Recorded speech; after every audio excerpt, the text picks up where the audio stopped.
Hey, welcome to Lead Full. My name is Chesley Lunday. I am your host today. Here's the deal. We know that life, no matter how successful you are, can sometimes be an exercise in futility. And we want to help you defeat futility in your lives. We want to help you develop fulfillment, and we want to help you change the world, because we know this: when leaders are fulfilled, they fill the world with hope. Now, let's get ready to Lead Full.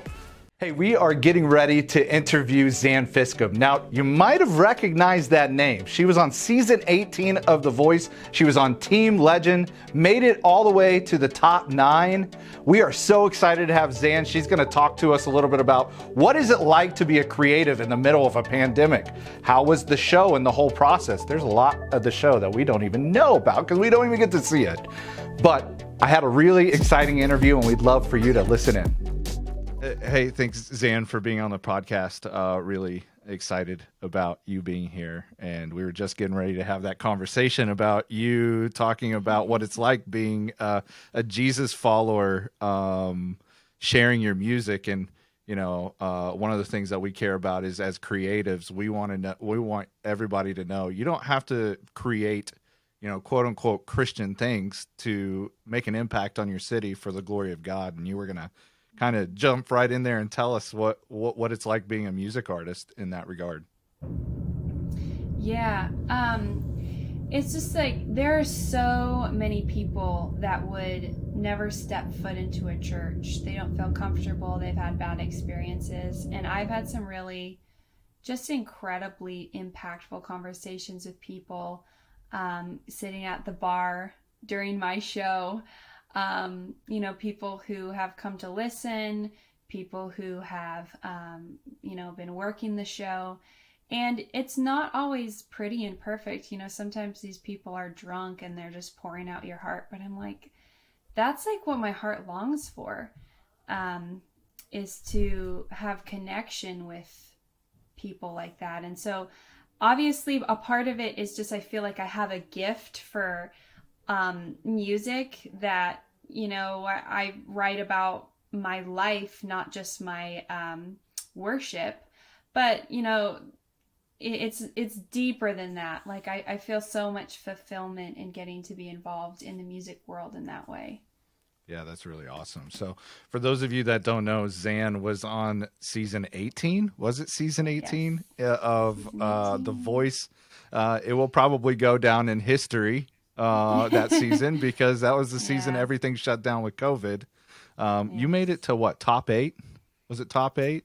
It was top 9. Top 9. Yeah. Like you were like, you and Thunderstorm were the two that I was really rooting for. So, but yeah, did really well. Obviously you are navigating some craziness with COVID and trying to build a music career. And usually when you are on that path of The Voice, there's like a tour that you do.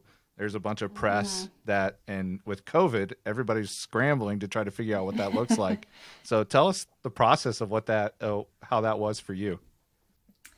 Yeah, you know, there was a lot of processing that needed to take place because I was pretty upset. You know, it was like, I went from the craziest, busiest time of my life, and it was so fulfilling to just nothing.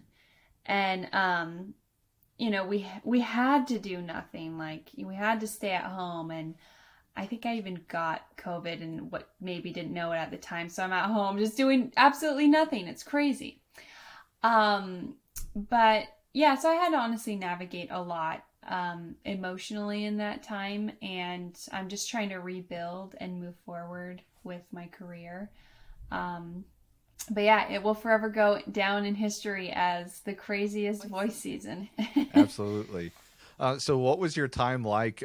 You were, let me guess, if I remember correctly, you were on John Legend's team, right? Mm-hmm. Okay, I'm having to go back because my wife makes me watch it every day. I told her I'm going to really practice a great country song. It'd probably be God's Country, so I could sing it for Blake, just so I could hang out with Blake. We're both Cardinals fans. We're both from Oklahoma. I hate country, but I would do it just to hang out with him. But what was it like hanging out with John and being coached by him, and that whole process? What do the viewers not see that's pretty fun to talk about? I mean, my favorite part is just like the relationships that you got to build with everyone. We were, you know, sequestered in this hotel and hanging out every night and jamming every night. And so that was really special. And working with John was really cool. The longer that you are on the show, the longer of time that you get with him, if that makes sense. Like in terms of increments of time, like the first time it was like 20 minutes. And then the next time 40 minutes, and you know, so it continually increases. And that's kind of a cool thing is, you know, like the last time that I worked with him, we talked just about life for like 20 minutes. And got to like connect on like a deeper level. So that was really cool. And yeah, there's a lot that goes on behind the scenes. I feel like, you know, it's reality TV, so it's not like perfect. They do some interesting things, but I felt like it had a really good spirit about it. Like when I got off the show, I got a call like, hey, we just want to make sure, you know, you're talented and you feel okay. And like, I don't know. I just think there are some really good people like involved in the crew. Yeah. So are you allowed to go into like the details on the backs, like on the backside of what they do from a reality situation? If you can't, that's cool. But yeah, I can. Okay, cool. Tell us about that. Well, I mean, what do you mean exactly? Well, obviously, we see the polished, edited version of what that looks like on TV. I watch it on Hulu, but what are the things that we're not seeing at home that are part of that process? Like, how does the sausage get made? I think one of the biggest things people don't realize is how many auditions there are to get to the actual chair audition. There's like 5 or 6. And you're there for a month leading up to the actual chair audition moment.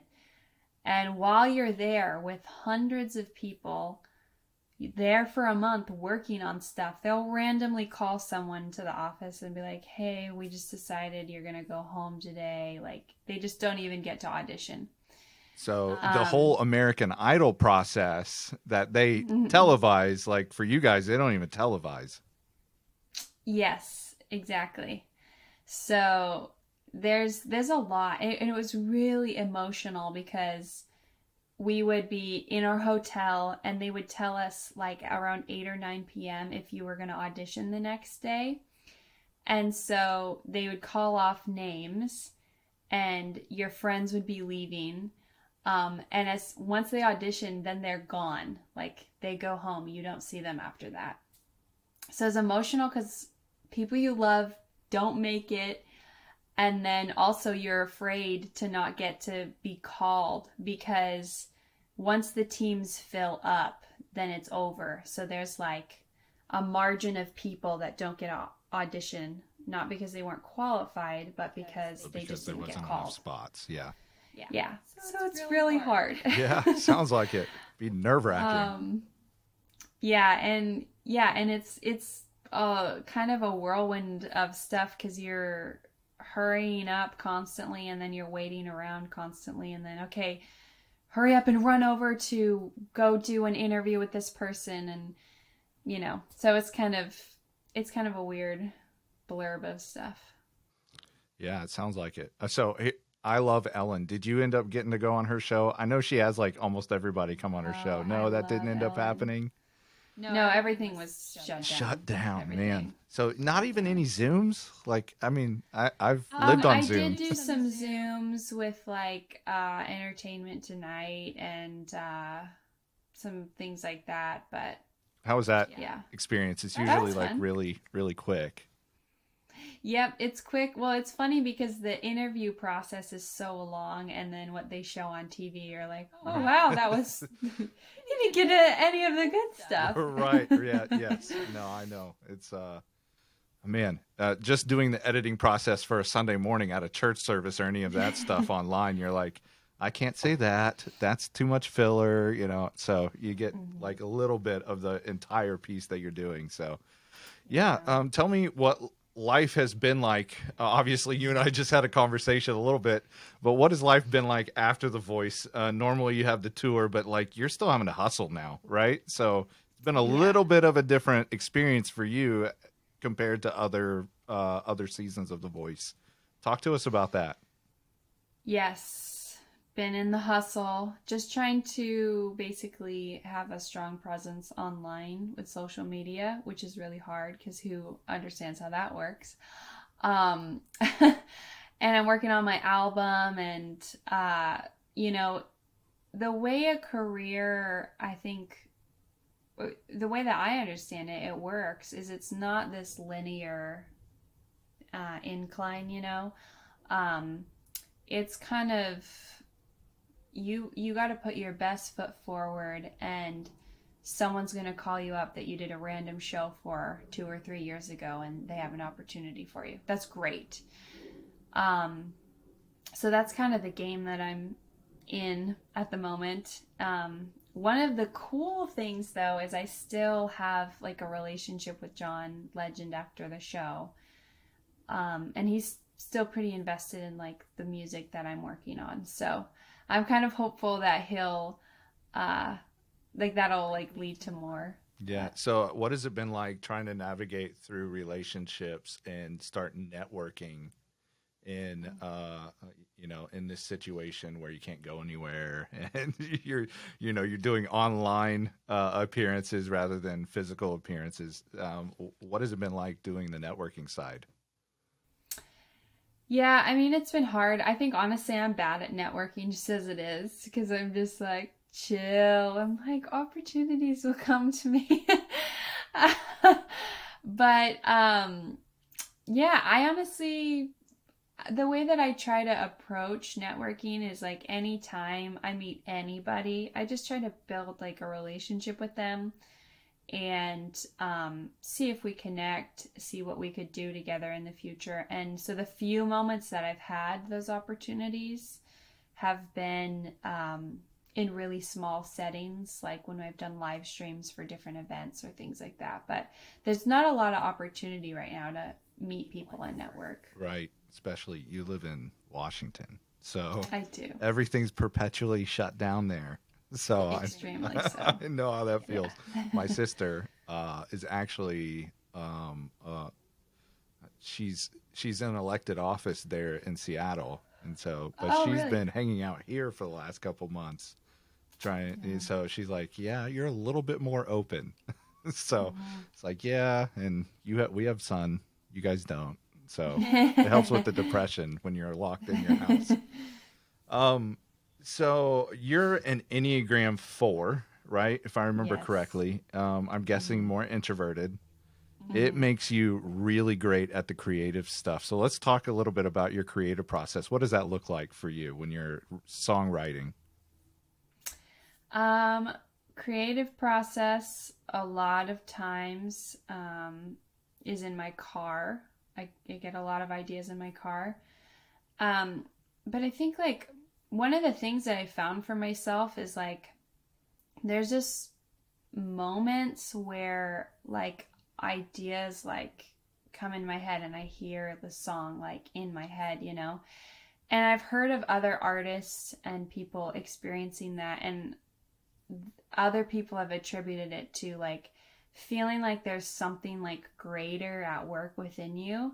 And so I don't know, I really do feel like God has given me like a gift for songwriting that I haven't necessarily fine-tuned. It's just kind of there.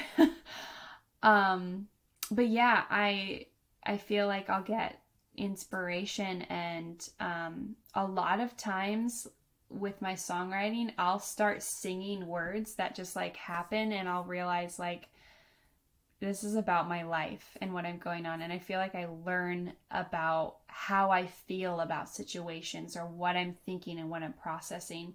So it's really interesting to look back, like when I write like a bunch of songs, I'm like, that's like a statement of who I was in that season or what I was going through in that season.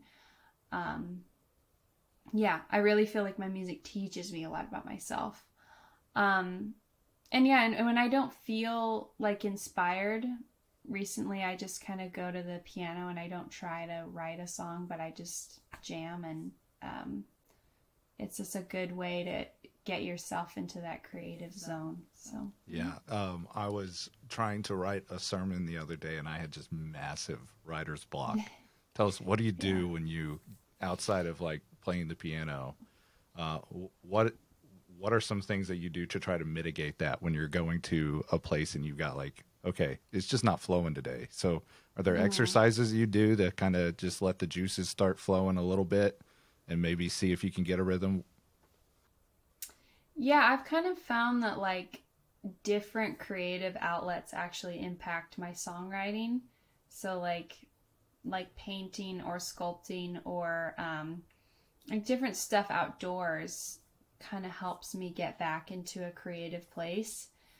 But one of the other things that like was so hard for me that I had to learn from listening to other songwriters is it is completely normal as a songwriter to go through these really extreme cycles where you're just like creating like, and there's no stop, and then it's like bottoms out. And it's like the weirdest thing, and it's kind of weird because it's almost like you've given all your energy and then it bottoms out and you like need more sleep, and it's just a weird thing. So I've kind of also learned like not to make myself feel bad and like take care of myself in those sort of up and down thing, like creative zones, I guess. So like there's almost like a rhythm to it. You know, you've got high output and then you've expended yourself to a point where you kind of have to refill your cup. You hit on something a little bit earlier, talking about this creative spark. You know, other people talk about inspiration. You attributed it to God. One of the things that a lot of people have a difficulty understanding or recognizing is God at work in your daily life through you and the gifts and abilities that you have. And I think there's even a lot of Jesus followers out there that don't realize like this gift that you have for singing is something that he is fueling you with that creativity and that spark and that divine inspiration. Kind of reflect on that a little bit for us. Like talk to us a little bit about why you think it's God, what that looks like for you, how you process that over the last few years. Yeah, I mean, I think exactly like you said, God is in more of our lives and in more of the little details than I think we realize. And I think just because of the experiences that I've had where I'm not trying and this great thing comes forward and I'm like, there's just no way I could have done that. I'm like, yeah, I don't know what else to attribute it to. And it really impacted me hearing other artists where they say the same thing, but they don't believe in God. But they're like, I feel like, yeah, this greater thing is working in and through me. And I think it's a beautiful, beautiful gift. I think it's amazing. And it just shows like we've talked about, that God cares about the gifts that he's given to us. He cares about our daily lives, and it doesn't have to look like, oh, I serve in the church to honor him with what we have. Yeah, absolutely. What does that do to your theology when you hear somebody that doesn't believe in God? Obviously, you're a Jesus follower, which is how we met. But what does that do for like your paradigm of who God is, what the Holy Spirit's doing when somebody that doesn't believe is still like, you're like, wait a minute, this is at work in them too. Like talk me through how you process that. I don't know how I process it, honestly. I think I just kind of have to smile and laugh sometimes because I'm like, yeah, that's God. He loves his kids. He loves his people. And I think he's on a mission to use whoever he can, whenever he can. And he's reaching out. And I don't think, unfortunately, everyone acknowledges him or acknowledges that. But you can see, yeah, the hand of God in people's lives. And yeah, I don't understand it, but I'm like, oh, that's nice. Yeah, it really is cool. As a pastor, and somebody that, you know, makes their living talking about this, I do find it like, okay, there's still parts of this that I get so curious about. I don't have it all, you know, figured out.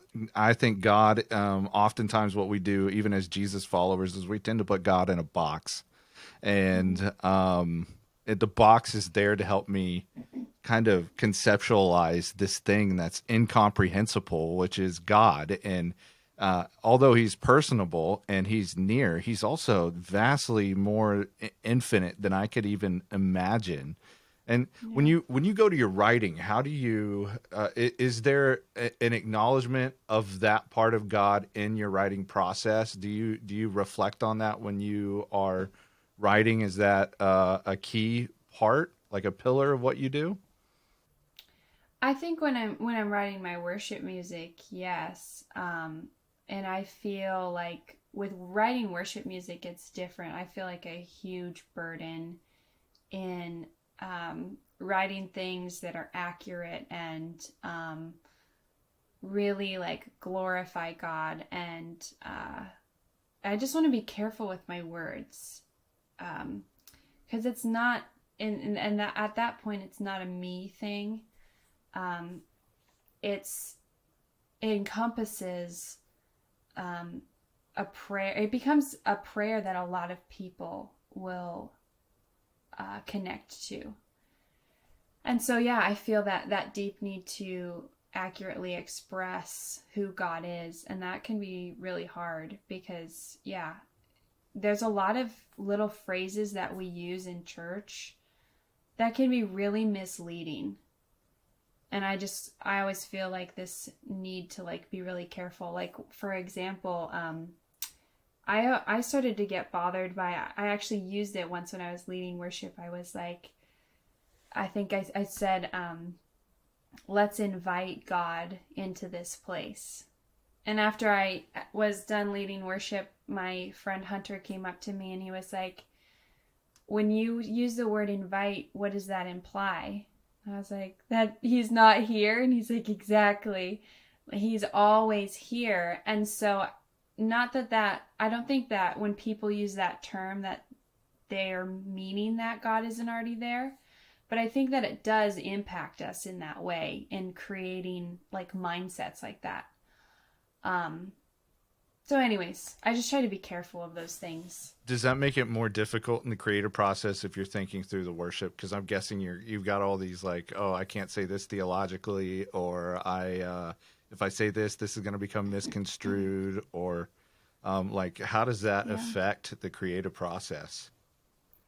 Yeah, it totally affects like a lot. And I've written songs before and sent them to people and they're like, I disagree. I'm like, oh, wow. It's a song, dang it. No, I don't. Yeah. And I think that there's a balance because I don't want to get so lost in theology to the point where I can't just like love God, you know? There has to be like that purity there as well. But yeah, I want to be careful with the words that I write. And so it's a lot harder to write worship music, in my opinion. It's a lot harder. Yeah. So one of my favorite artists, when I was living up in Seattle at the time, going to a church, and you might know the guy, Chad Gardner. I don't think so. So they do King's Kaleidoscope, what is a band. Yeah. So Chad's the lead singer. And they wrote a song, and it was called A Prayer, but it was raw and honest. Yeah. And he said the F word in the prayer. And oh my gosh, the backlash that they got because they were a Christian band, and how dare them be honest and say what was on their heart, probably exactly the way he prayed the prayer in real life. Yeah. And we've talked about this as pastors. I've got a friend of mine that's a pastor in Ohio, and he was having a hard time in church, and he's like, I don't get what the problem is. I said, what the problem is that church has become the most dishonest place on the planet. And we just like sat in that for a little bit. As an artist, like, you make your money off of authenticity and honesty. How hard has that been as a Jesus follower in the faith communities that you're a part of to really be open, authentic, transparent, and honest? Hey, before we get back to the rest of the interview, I want to take a short break to tell you a little bit about something that I am doing with a team of mine, and that is called King City. King City is a new all-digital church that is about helping you develop fulfillment in your life, because actually we believe that if you don't have a relationship with Jesus, that no matter the amount of success you have, it's all futile in the end anyways. And we believe in defeating futility. But here's the deal. Because it's digital, we're not going to have a building. We're not going to be looking for people to pay for the mortgage or the lights right away. But we do need people that say, you know what, I am all in for some sort of new church that is all about reaching people for Jesus and helping people develop fulfillment and reach their potential so that they can change the world. What does that mean? That means you need to text me and we need to get on a Zoom call together. So let's do that, all right? The number is 480-531-9015. I would love to meet you. Now, enough of me talking. Let's get back to the interview. Yeah, I think that's a great point, because honestly, I do fear some honesty sometimes, and the backlash from the church specifically. And I think that that's just something that it has to be wrestled with, because I think, you want to not be offensive to people for sure, but sometimes certain things just need to be said.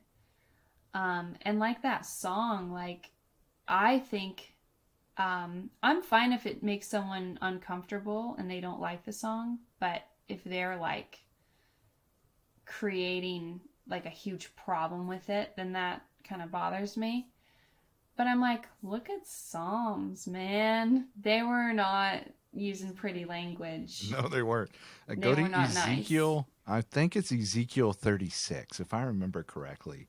This is God talking to the Israel nation about how they're basically, he used some very sexually graphic terms to talk about what Israel was doing in their relationship with God to other nations. And so, I don't find many places in the Bible that pull punches on their language, but yet this American evangelical Christian thing that we do, we tend to get very puritanical about the words we use. And I think it's caused a rift in how we handle ourselves, even when we go to be in the faith community with other Jesus followers. We end up having to put a mask or at least a filter on everything we do or say or act. What would be your advice to other creatives that are in that space that feel that tension all the time when maybe they are in the church space as a worship leader, or maybe they're trying to bust out of that and go more mainstream? How would you tell us or give us advice on how to handle that? I think that if people are wanting to speak out about something that's controversial, I think that there's a healthy level to honesty. But I think that the wisdom in it is doing it in a way that is meant for growth and meant for, you're wanting to speak a message to people, not necessarily to prove a point. And I think that that's important. And then, when it comes to like being a songwriter, sometimes I just kind of have to remind myself, like, who cares what people think? Everybody's got an opinion, and it's just too many opinions. Right. And art is subjective too, man. Like, I just watched the Snyder cut of Justice League last night, like 4 hours and 2 minutes. And then my brother, I posted on Facebook last night. I'm like, I love this. This is actually really great. My brother texted me this morning. He's like, I got to admit, I completely disagree with you. I thought it was crap. And like, I'm like, art is subjective. He's like, no, it's not. You just have bad opinions. So, but yeah, you run into that often. Like, you're like, yeah, that's just not my style. I don't like country music. I think everybody goes to country when they can't make it in real life. And that is probably horrible. And somebody's going to write me about that. But that's what I'm always telling my wife. But yeah, like, what do you think is a way to build community for creatives that are Jesus followers, that are trying to do more than just do Christian music? How can we be more collaborative and come together? I mean, I think it can start small and just supporting those people. And as a Christian, like, if you see someone hustling and they've got the talent, like, encourage them, support them in their journey. And I come back to my home church. One of the things that they said to me when I started my journey on The Voice was that you can have roots and wings, and those can coexist at the same time, and allow your roots to be within the church. That is good. I'm a preacher, so I'm stealing that, and it's going to be like roots and wings, quote Chesley Lunday. No. I think they said it was from a movie that they heard. Yeah, see, the rule is somebody said, right? And then I've heard it said, and then I always say, you have eyes, plagiarize. No, I'm just playing. I don't really mean that. No, it's good, though. Cool. And I think it's true. And we need to help creatives, because a lot of creatives, I think they feel pushed out from the church and they end up falling away. And they need to feel like they can be rooted and encouraged to fly into their dreams, you know? Yeah, let's talk a little bit about that, because I have I have dealt with a lot of musicians in my time in the church world, and they get a reputation, right? Because they're creative.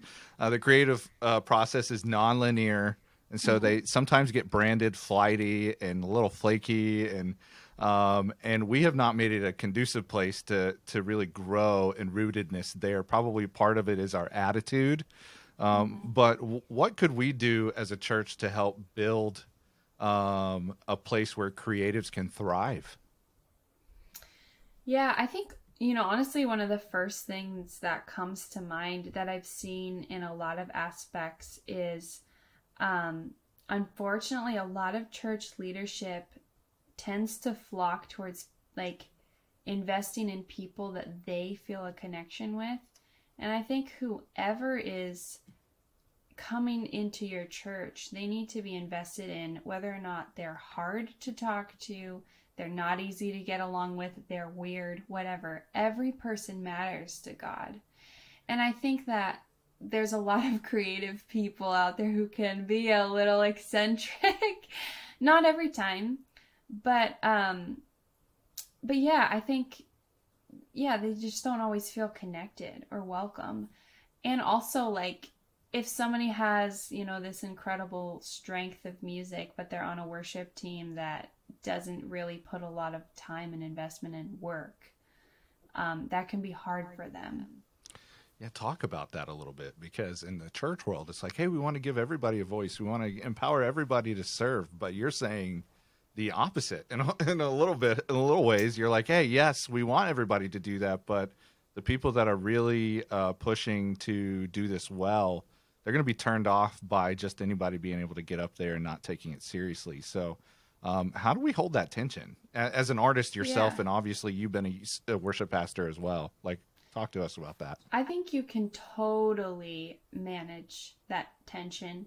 And I think one of the great ways is, you know, first of all, if someone's an incredible musician, they need to have some humility and understand that the music is not the top priority in a worship setting.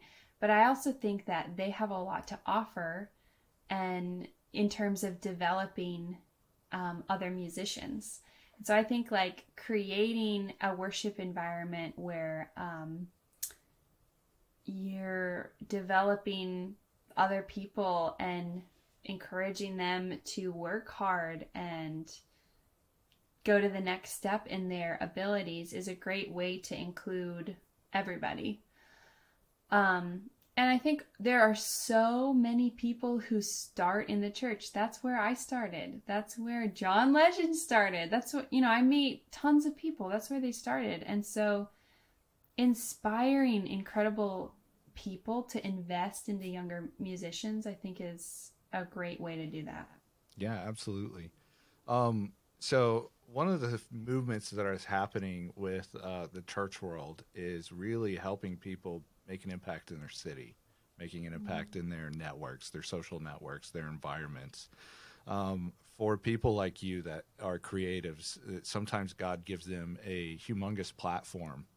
And obviously, when you have a platform, people are looking at you. But how do we, as creative leaders, turn that around and really work to make an impact and not be about this consumer relationship with the star, but how can the star move to serve others as they are like have the platform, as they have the platform and are creating? Like how can we be better at serving others in that process and impacting our cities? Yeah, I mean, I know for myself, like with the people I have looking to me, I try to like make sure to communicate like that every person has value. I think that's one of like my big things. And I don't like go crazy with preaching on my Instagram and different things like that, but I do go the extra mile of making sure my people know that they have value.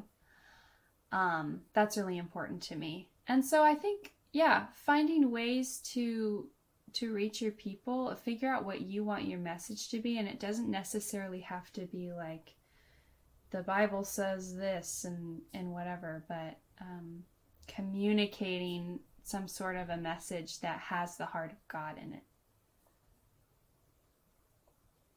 Well, yeah, I mean, that's my message, is that I believe that every person has unique value, and I think that everybody matters to God. And that's the message that I want people to hear and I want people to know. And also I think that there is a safe space with God to feel and think and wonder and anything before Him. And I like to really explore some maybe dark emotions, confusing emotions, things that people don't always talk about, but they feel. And I think like it's important to know like that's okay with God. You can do that, Yeah, talk a little bit more about that, because I do think that we don't do a good job of that as pastors, communicating that from a pulpit, But how do you do that? What does that look like? I mean, I think I'm just a deep person, so I think it's natural and comfortable for me. But I think I just realized so many of us go through life like, hey, how are you? I'm great. But life's not great. But we say that. And so, I mean, I'm like that in my own relationships and friendships. Like, I want to know what's really going on in your life. And no, we don't have to cry every time we see each other. But I just want to be fully open. And I don't want to also judge people on the journey that they're on. Maybe they're wrestling with their faith. Maybe they're wrestling with some darker things. And I'm not going to judge them or shame that. I'm going to walk them through it. I'm going to talk with them about it. Yeah. Have you, you talked about wrestling with dark emotions. Mm-hmm. Is there an experience that you have that you're like, man, this is stuff that I've wrestled with that I can help navigate people through? Again, we don't talk about it very much in the church, but I would love to know, like, what does that look like? How do we wrestle with dark emotions? What do you mean by that even? Today I was in the car and I was just like, I felt one of my friends made a comment about something last night, and I could not let it go. I felt it had nothing to do with me, and I felt completely insecure, like, and anxiety was coming from it. And I think, like, a lot of times our natural reaction is like, okay, list all the things that you're positive or are positive and you're thankful for. But today, while I was just driving in my car, I was like, okay, let's unpack this, Zan. Like, what's going on here? And I didn't fully understand why I was feeling that, but I was like, it's okay. Like, obviously there's some deeper rooted things going on. But it's okay. And I can sit in those things with God and allow him to heal me and walk me through it. And yeah, like I said, I don't fully understand why I was feeling that. But I just trust God with some really painful things. And I've had conversations with people who they're walking through issues with cutting, issues with abusive relationships. And I'm like, I don't have the answer for you, but I know that God does. And I think that's, I don't know if that fully answers the question, but, those are just thoughts that come to mind. I'm wondering, you talked about God, as you process God healing you through that, like, in what ways has he navigated that with you? Like, what has been the process that he's used to help heal some of your wounds? I mean, forgiveness. And I always feel like in worship and in prayer, like, just things lift off of you. There's a new freedom. And I don't know, like, I guess I've just had certain moments with people where they've asked me some really intense and difficult questions, and I've had to kind of take a step back and pray. And it's been really cool because I've seen God give them an answer, and I didn't know how to help them through it. But he's done the same thing for me. I'm like, well, I don't really know what to do with this, and he answers eventually. That's good. That's good. Let's shift gears a little bit. I know, you and I have had a couple conversations talking about you being an Enneagram 4. So that comes through very much as you're talking about the creative process, and you are a very deep thinker, and you're in touch with emotions. I'm an Enneagram 8, so the only emotion I'm in touch with is anger. I have to sit and get by myself to go, okay, what are you really feeling? Because I'm an emotional toddler. No.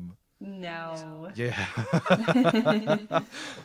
So as somebody that is trying to build their following and build an influence, like build their platform as an influencer and trying to build a business, oftentimes the things that make you great at the creative process might get in the way of you as the business person, right? And so kind of explain what are the things that you're doing that you've learned along this process that says to other creatives, like, hey, I'm in the same place. I'm not natural. I'm not odd like Chesley Lunday will ask for $1 million from everybody he sees because that's just what I do, and I have no shame in my body, like, but somebody like you, like, okay, just putting yourself out there might be, you do that through song, but trying to do that in a place where you're trying to ask for people's contact and building a network and stuff like that, that doesn't come naturally. Speak to that to people that are not Chesley, but someone like you. Yes, it is really hard. And that's something I have to I struggle with it like all the time because I don't want to have to do that stuff. Man, what can I say?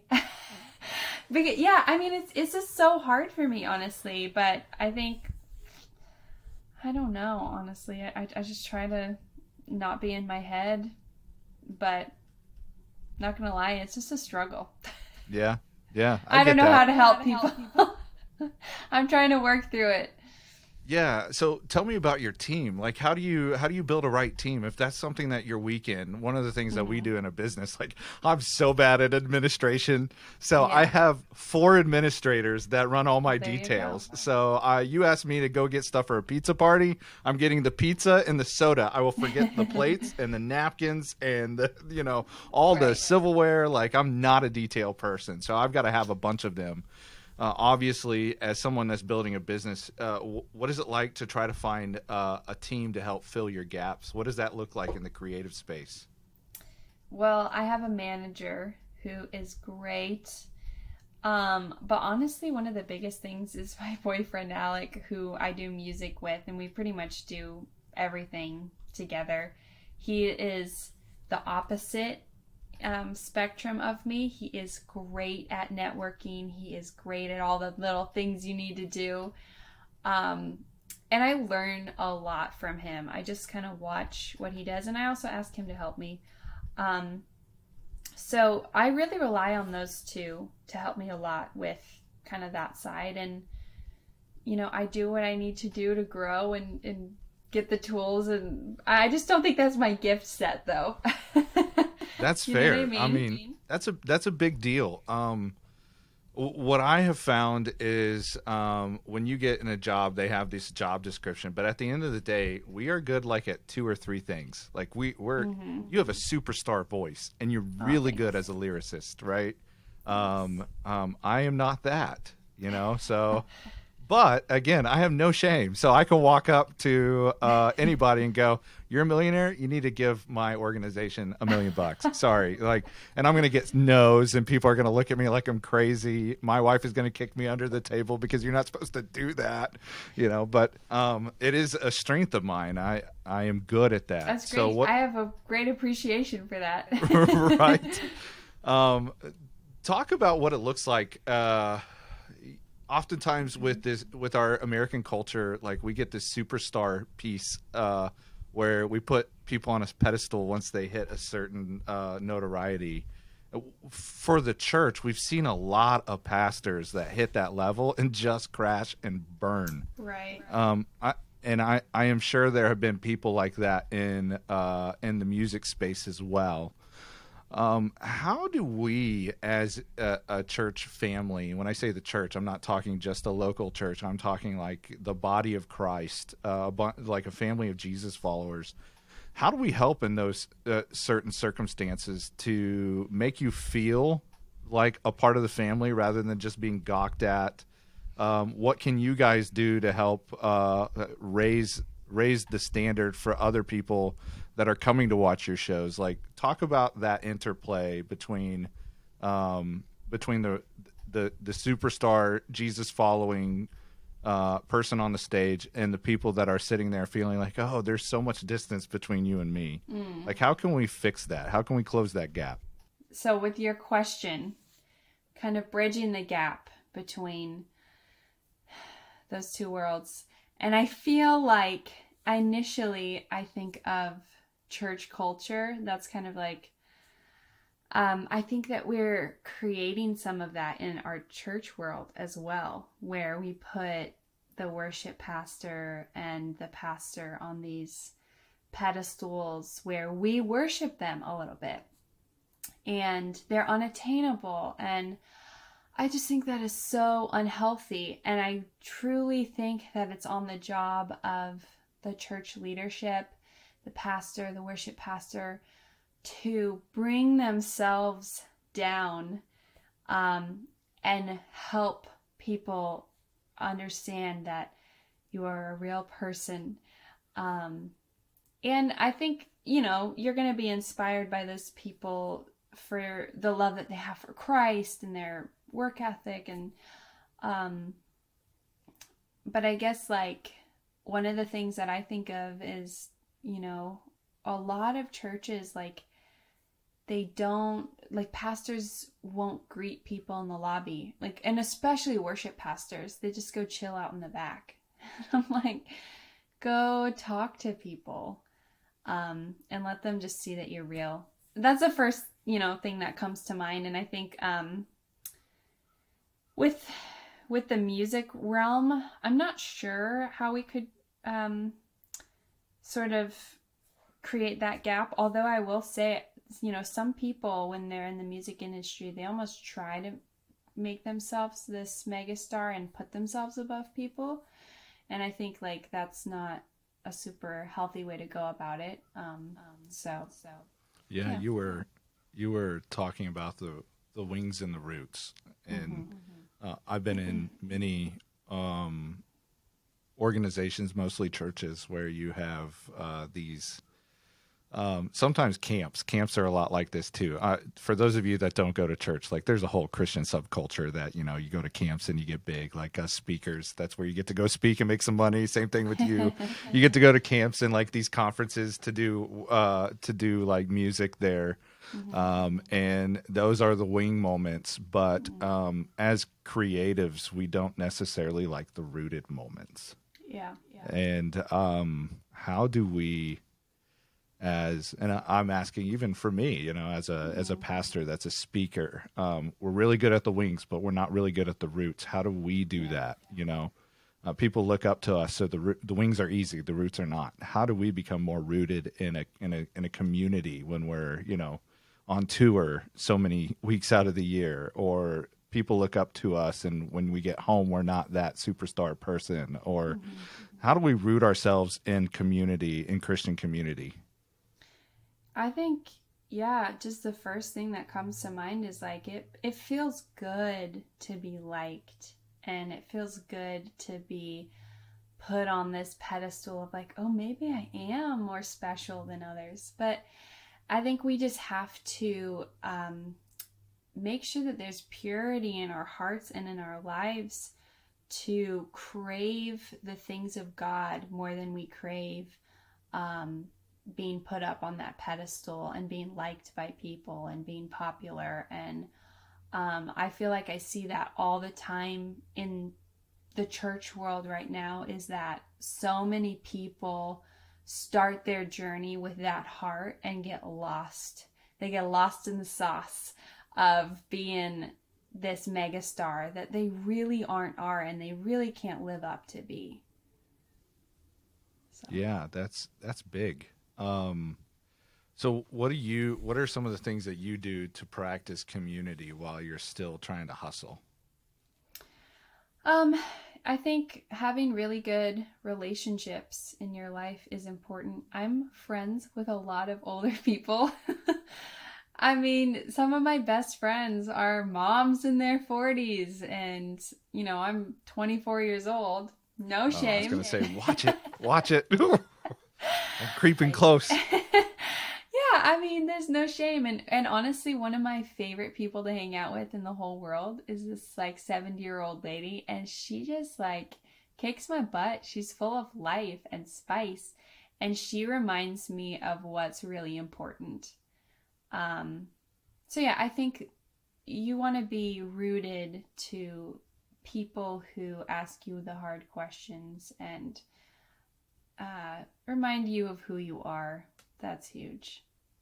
Yeah, one of the things that we've talked a lot about is, we say this around here, so excuse my language, but, you know, I have a group of people that when everything's going very well for me, they still tell me my right?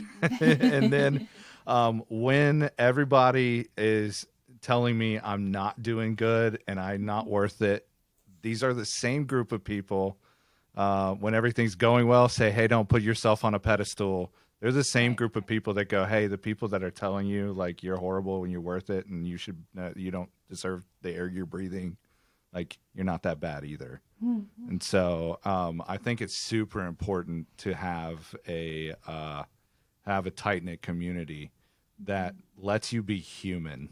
And in this process of growing notoriety and building a platform, oftentimes we lose our humanity. Mm-hmm. And we need to be very careful and not doing that in that process. Zan, I'm really excited about what you're doing. I'm an avid follower, and I'm hoping that my group of people will go, yes, so am I now. Like, tell us where we can find you. Like what are the best ways to follow you on social, or how do we get a hold of your music? Yes. My music is available everywhere. My album drops on April 28th. Woohoo! So I'm so excited. And I'm really active mainly on my Instagram, so there's that. And then one of the other ways I think is really fun is my Patreon. So you can subscribe for $1 a month, or, you know, some people do 10, some people do 30. And there's different benefits with each. And I do like more personalized things with people there. I write them letters. Yeah, you know, it's a fun community. So those are kind of, you know, music available everywhere. Instagram and the Patreon are kind of like the 3 big things. Okay, cool. We'll put that in the show notes, and we will we'll make sure to have a link. Where can we buy the album? Do we just download it on Spotify? What do we do with that? So I think well, my Patreon people are going to be able to buy it at the beginning of April. But I'll put the actual CDs, they'll be available for purchase on my website. And then if you don't do the CD thing, it'll be on Spotify, Apple Music, all the stuff, starting April 28th.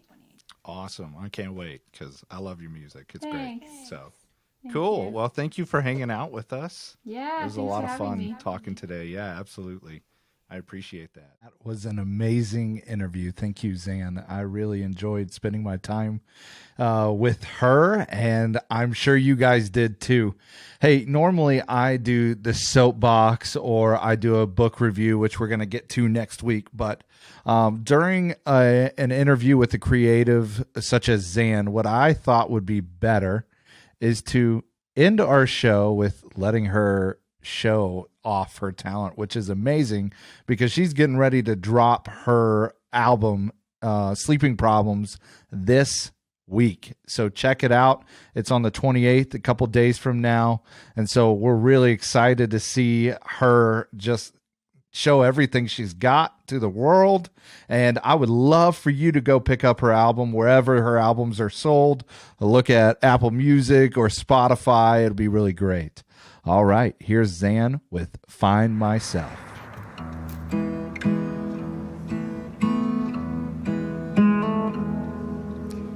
I find myself in the wandering of life. I find myself not knowing where to hide.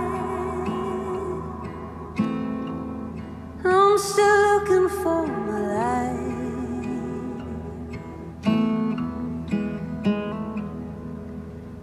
I woke myself in the brisk morning light. I find myself still looking like a child. I'm wondering why.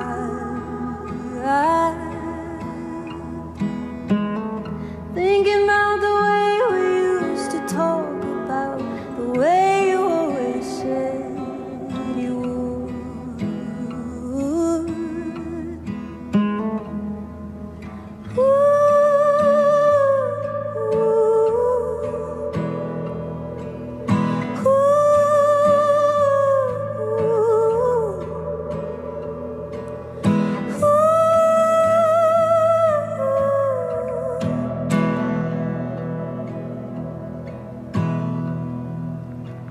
I wrapped myself in a blanket of white.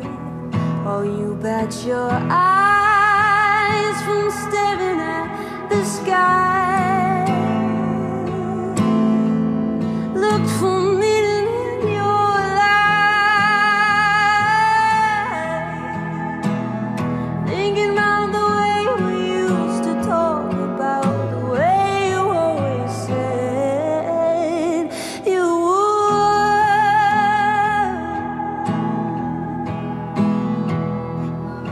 Ooh.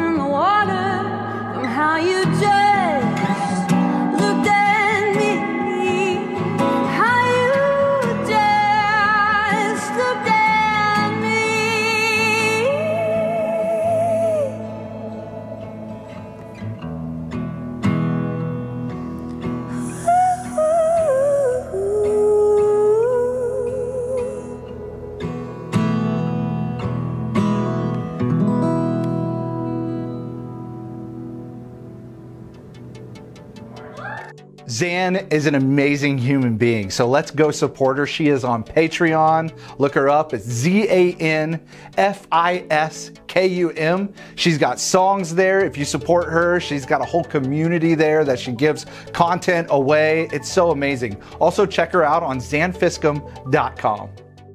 Hey, thank you for listening to our interview today. We're so excited to be able to bring these to you weekly. If you'd like to stay up to date on our blogs, on our podcasts, even some of our social media, or if you would like to say hi to me, you can reach out to us at 480-531-9015. Again, that's 480-531-9015. We know that when leaders develop fulfillment in their own lives, that they begin to develop fulfillment in others.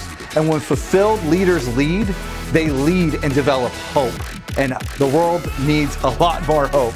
So here's the deal. We would love to see you next week, and let's lead full together.